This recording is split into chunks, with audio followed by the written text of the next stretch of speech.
Hey guys, welcome back. Tim Walsh from Vanilla Gorilla Athletics, here with another exercise demo video. So today what I'm going to show you is a variation of the dumbbell row called a dumbbell deadstop row. It varies slightly from your standard standing one-arm dumbbell row in that, like the name implies, the dumbbell actually goes back to full rest on the floor so that you have to start from a dead stop on each and every repetition. Now the big difference here, standard dumbbell row looks very much like this, pulling the elbow back to the hip, and that's great. And what happens is there's a bit of elastic, stored kinetic energy when you're in the stretch position that gives you a bit of an advantage from the first rep to the second rep to the third rep, because you drop the bell down, you've got that stored kinetic energy in the stretch position, and then you drive back up. So there's a little bit of mechanical advantage from one rep to the next because of that stored kinetic energy. So what we're going to do with this variation is give up that advantage of the stored kinetic energy, and we're going to have to break inertia on each and every repetition.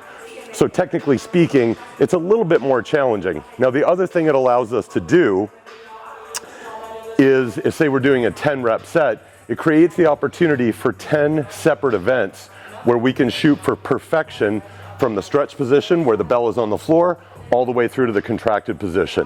So I'm going to show you what a few dead stop reps look like in real time and explain about how I'm setting up my stance here.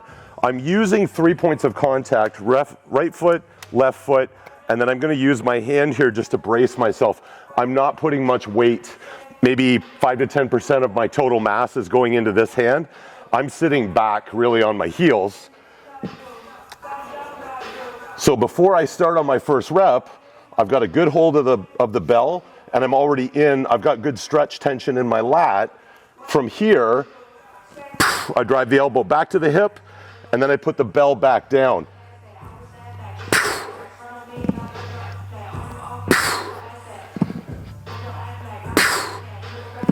What's important here, because we always want full range of motion, and I always like to say we want to overdo the stretch and overdo the squeeze, when I put the bell back down, if I'm not at the maximum contraction, I can shift my hips back a little bit and create a deeper stretch.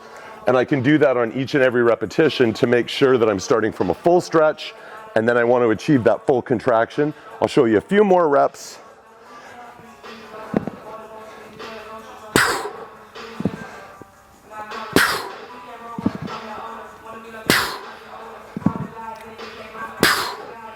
So full stretch, hard squeeze, and back down.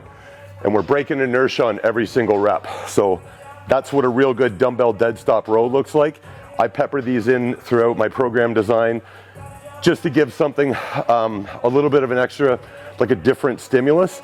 I love dumbbell row variations. They're all fantastic. They all have something special to offer. So pepper them in amongst your training, and if you happen to invest in my training, it's a variation that you'll see quite a bit. Big fat lower lats. Nobody ever said I wish I didn't have so much lat muscle. So thanks so much for joining us. We'll catch you next time.